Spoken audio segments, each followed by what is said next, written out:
हिमांशु भाई में। मैंने कल आपको टाइप 2 के कुछ क्वेश्चंस बताए थे। आज मैं उसी टाइप 2 की कुछ प्रैक्टिस करवाने वाला हूँ। आइए देखते हैं कैसे क्वेश्चन है और उनका सलूशन हमें कैसे करना है। आइए देखते हैं।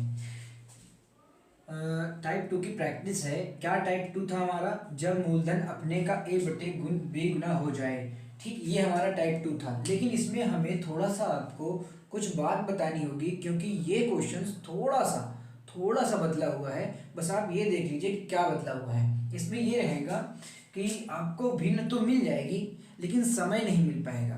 अभी तक क्या था, हमें समय मिल जाता था, भिन्न भी मिल जाता था। अब समय नहीं मिल पाएगा।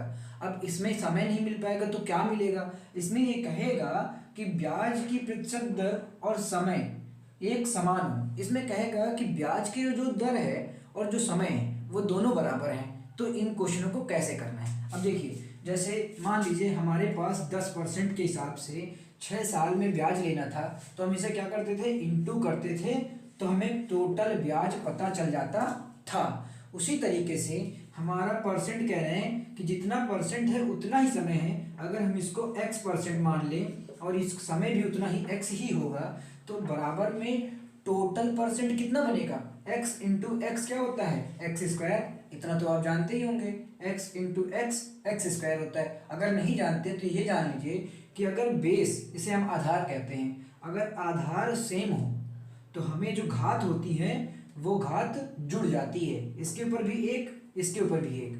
आधार सेम होने पर घातें जुड़ जाती हैं। ये x का स्क्वायर हो गया।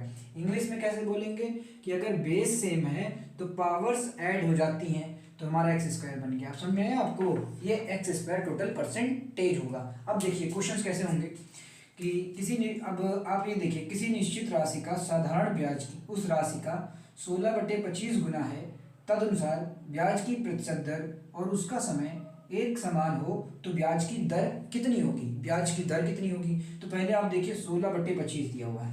16/25 ब्याज की जल्दी से दर बता दीजिए, जैसे बताया था पता करने के लिए। इंटू 100 कितना आया? 25 चौक 100 और 16 चौको 64%। टोटल कितना ब्याज लिया आपने? 64%। अब आप समय ढूंढते थे कि समय देखें, तो आपने समय ढूंढा। समय क्या बोल रहा है? प्रतिशत दर के बराबर ही बोल रहा है। अब क्या होगा, तो हम इसके हिसाब से हमारा टोटल परसेंट क्या बनेगा? एक्स स्क्वायर बनेगा। अगर हम इस समय और ब्याज के हिसाब से देखें तो हमारा टोटल परसेंट इसके हिसाब से एक्स स्क्वायर परसेंट बन रहा है, लेकिन भिन्न के हिसाब से हमारा 64% बन रहा है। तो क्या ये 64% और ये एक्स स्क्वायर परसेंट दोनों की वैल्यू एक दूसरे के बराबर नहीं होगी? हो जाएगी ना। तो यहाँ पे देखिए, यानी क्या हो जाएगा कि एक्स स्क्वायर परसेंट की बराबर हो जाएगा 64। तो एक्स की वैल्यू कितनी हो जाएगी? अंडर रूट लग जाएगा इधर, तो एक्स की वैल्यू हो जाएगी 8। कितनी हो जाएगी? 8 आ गया। अब एक्स की वैल्यू 8, यानी कि परसेंट भी 8 और समय भी 8। तो चाहे दर पूछ ले और समय पूछता तब भी 8 हम बोलेंगे। तो 8% हो गया, आंसर लग गया आपका। 2 नंबर देखिएगा। 2 नंबर क्या है? किसी धनराशि का साधारण ब्याज मूलधन का 1/9 है तो और वर्षों की संख्या दर प्रतिशत के बराबर हो तो दर प्रतिशत वर्ष ज्ञात करें। इसमें एक बात ये जान लीजिए कि जब वर्ष और दर दोनों बराबर हों, जैसे हम लोग 10% के हिसाब से मान लो 6 वर्ष का निकालना है तो 10 गुणे 6 60% बता देते हैं। वैसे ही जब समय और दर दोनों बराबर हैं और दोनों नहीं दी हुई हैं तो हम इसको भी x मान लेते थे, उसको भी x मान लेते थे। टोटल ब्याज क्या निकलता था? X square. तो ऐसे क्वेश्चनों में याद रखिएगा, मतलब तुरंत बता दीजिएगा कि एक्स स्क्वायर परसेंट बनेगा वर्ष और दर के हिसाब से। तो वर्ष और दर के हिसाब से टोटल परसेंट कितना हुआ? x%, कुल ब्याज। लेकिन भिन्न के हिसाब से 100 बराबर 100/9% कुल ब्याज।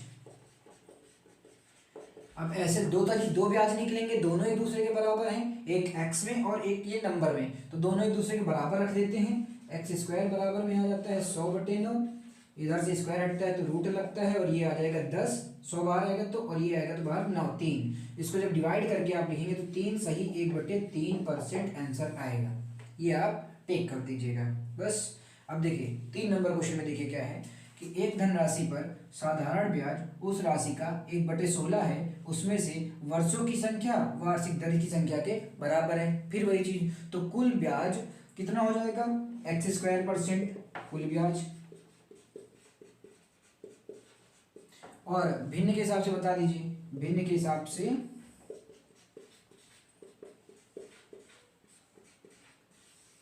ये कुल ब्याज हो गया 100/16 कुल ब्याज है, परसेंट कुल ब्याज है, और दोनों कुल ब्याज है तो दोनों एक दूसरे के बराबर होंगे।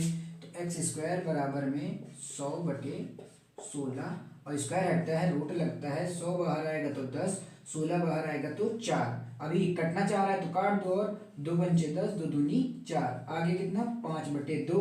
ऑप्शन में 5/2 है तो 5/2 लगाइए, नहीं तो डिवाइड करके लिख दीजिए, डिवाइड करके 2 सही 1/2%।